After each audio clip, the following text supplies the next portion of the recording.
Welcome to a story that sounds like a fever dream from the Cold War, but I promise you, every bit of the chaos that follows is entirely true. Before we dive into how a single televised insult nearly sparked a literary revolution, I want to know who is watching this right now. Drop a comment below and let me know which city or country you're tuning in from. Today we are looking at a moment in media history that serves as the ultimate "be careful what you wish for" scenario. Imagine a high-profile American talk show host, a man whose word was law in the world of pop culture, deciding to take a public swipe at the perceived heaviness and misery of Russian literature, only to watch in horror as his mockery turned a forgotten manuscript into a global juggernaut. This isn't just about books, it's about the sheer power of spite, the unpredictability of the digital age, and a cultural backlash so massive it changed the bestseller lists forever. If you think you know how the world of publishing works, think again, because this story involves secret translations, a viral frenzy that predates TikTok, and a forgotten Russian author who became an overnight sensation without ever stepping foot in New York City. Get ready, because we are about to break down exactly how one man's arrogance backfired so spectacularly that it redefined what the world wanted to read. Our story begins in the polished, high-definition studios of Manhattan, where late-night host Marcus Vane reigned supreme over the airwaves. Marcus was known for his sharp wit and his tendency to punch down at anything he deemed pretentious or out of touch with the average American consumer. During a segment titled "Things We Should Just Stop Pretending to Like," Marcus pulled out a thick, weathered copy of a Russian novel titled The Siberian Silence by an obscure author named Anatoly Volkov. With a smirk that would soon become infamous, Marcus began to read passages in a faux-depressive accent, mocking the philosophical depth and the bleak landscape described in the prose. He laughed about how only someone who hates joy would finish this, and famously tossed the book into a literal trash can on live television, telling his millions of viewers to stick to something with a pulse. It was a classic piece of shock jock entertainment designed to get a quick laugh from a studio audience that knew nothing of Volkov's work.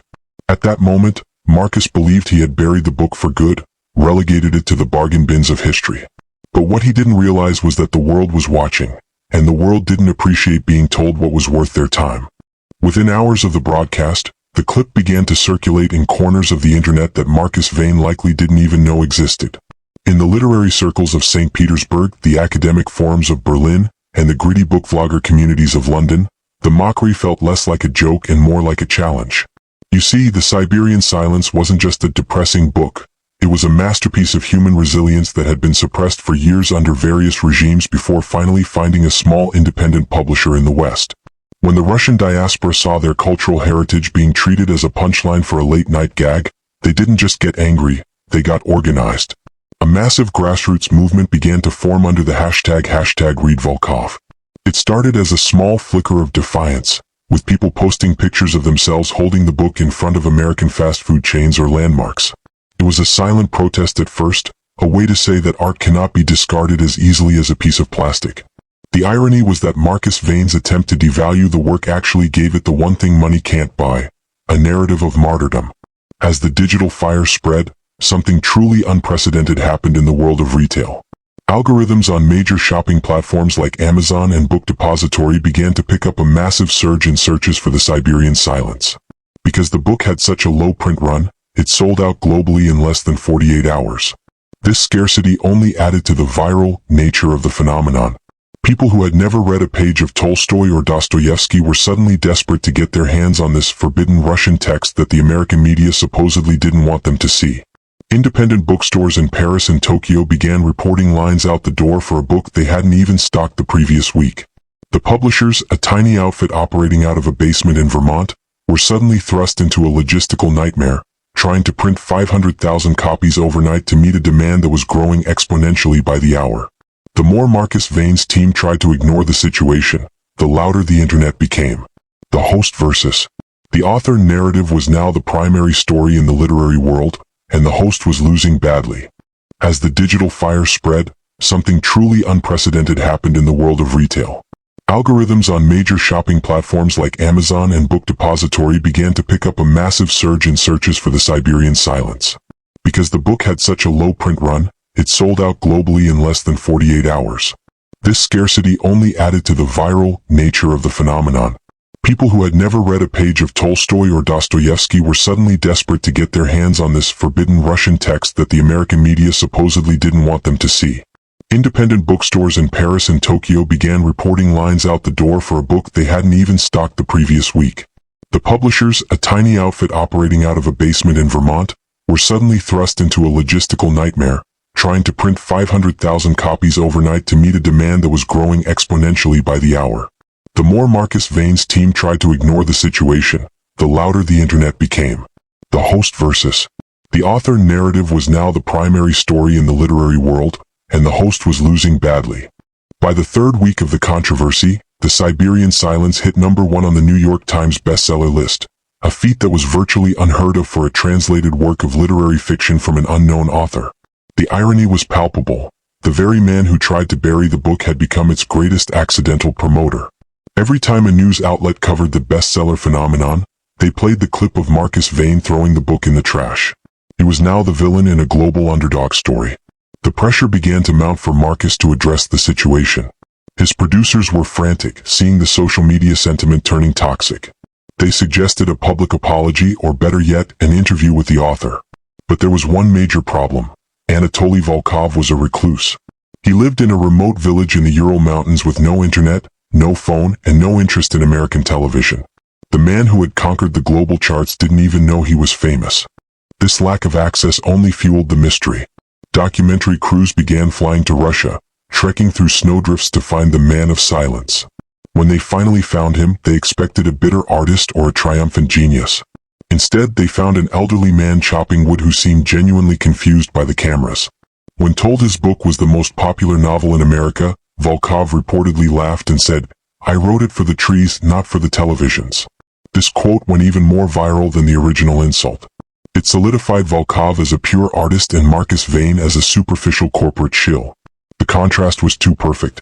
Back in the States, Marcus finally caved and dedicated an entire monologue to the Volkov effect.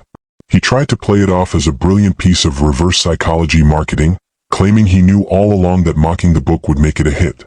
But the audience didn't buy it. They saw the beads of sweat on his forehead. They saw a man who had realized he no longer controlled the narrative.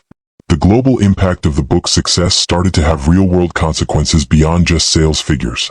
Universities began adding the Siberian Silence to their mandatory reading lists, and Volkov study groups popped up in cities from Buenos Aires to Seoul. The book became a symbol of intellectual resistance against the dumbing down of culture. People started looking deeper into other Russian authors, leading to a massive resurgence in the sales of classics by Chekhov and Turgenev. It was a Russian winter in the middle of July. The publishing industry was forced to reevaluate its entire strategy. For years, they had been chasing short, snackable content, believing that the modern reader had no attention span for 600-page philosophical epics. Volkov's success proved that people were actually starving for depth, for darkness, and for stories that didn't have happy, simplified endings. Marcus Vane had inadvertently started a cultural renaissance by trying to prevent one. As the months passed, the Volkov craze showed no signs of slowing down. A major film studio announced a multi-million-dollar bidding war for the movie rights, but Volkov famously turned them all down, stating that cinema cannot capture the silence between the words. This refusal only made the public love him more. He became a folk hero, a man who couldn't be bought by the very system Marcus Vane represented. Marcus, on the other hand, found himself in a career spiral. His attempts to pivot to serious content felt forced and disingenuous. The trash can incident, as it was now known, was taught in media classes as the premier example of how the gatekeeper era of media was officially over. A talk show host could no longer decide what was cool or relevant, because the internet had democratized taste. The power had shifted from the man in the suit to the millions of people behind the screens. The story reached its climax during a live award ceremony where Marcus Vane was presenting. When he walked onto the stage, the audience didn't clap. Many of them held up copies of the Siberian Silence. It was a quiet, powerful statement that left the usually talkative host speechless. He realized that he had become a footnote in someone else's legacy. He wasn't the tastemaker anymore. He was the cautionary tale. The book had traveled across borders, through languages, and over digital walls to prove that a good story is an unstoppable force. It didn't matter that it was bleak or heavy. In a world that often felt superficial and fleeting, Volkov's heavy prose felt like an anchor. It felt real. And that was something Marcus Vane's writers could never script. Today, the Siberian Silence is considered a modern classic, a staple of 21st century literature that bridged the gap between the East and the West during a time of great tension. Anatoly Volkov used the royalties from his millions of sales to build a library in his small village and then disappeared back into his quiet life, refusing all further interviews. Marcus Vane eventually left his talk show to pursue other ventures, though he is still mostly remembered for the time he threw a masterpiece into the garbage. The lesson here is profound. Never underestimate the power of an audience that feels insulted, and never assume that difficult art is dead art. We live in an era where authenticity is the highest currency, and sometimes, the best way to make something a bestseller is to tell the world they aren't smart enough to read it. Think about the mechanics of this for a second. We often talk about cancel culture, but this was consecration culture. It was the act of taking something that was being bullied and lifting it up until it was untouchable. The viral nature of the script was built on the human desire to defend the underdog. Every time someone bought a copy of Volkov's book, they weren't just buying a story, they were buying a middle finger to the establishment. They were participating in a global event that proved the elites in the media centers of the world didn't have their finger on the pulse of the people as much as they thought. This is why the story resonates so deeply today. It represents the moment the audience took the remote control back from the broadcasters. If you look at the statistics, the Volkov effect led to a 400% increase in the translation of Eastern European literature over the next 5 years.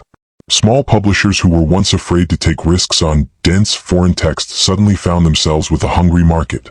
It changed the landscape of the New York Times bestseller list, making it more diverse and more international than it had ever been in its history. And all of this started because a man in a $5,000 suit thought he could get a cheap laugh at the expense of a man in a $50 coat. It's a reminder that culture isn't something that can be manufactured in a boardroom or dictated from a studio. It's a living, breathing thing that grows in the most unexpected places. As we wrap up this documentary, I want you to look at your own bookshelf. Is there a book there that someone told you was too hard, too boring, or too depressing? Maybe that's exactly the book you should be reading next. The story of Marcus Vane and Anatoly Volkov teaches us that our tastes are our own, and the most powerful thing we can do as consumers of art is to decide for ourselves what has value. The Siberian Silence wasn't just a title. It was the quiet power of a story that didn't need to shout to be heard. It waited, it endured, and eventually, it echoed across the entire world, drowning out the noise of 100 talk shows. Thank you for joining us on this deep dive into one of the most fascinating cultural shifts of our time. This story proves that the internet can be a force for incredible preservation and discovery when it's used to champion the things that truly matter. If you enjoyed this journey, make sure to hit that like button and subscribe for more deep dives into the stories that shaped our world. And before you go, I have a question for you. If you could force one person to read a book they've mocked, who would it be and what book would you choose? Let me know in the comments. I'll be reading through them and replying to my favorites. Until next time, remember, the next masterpiece might be sitting in a trash can right now, just waiting for someone like you to pick it up.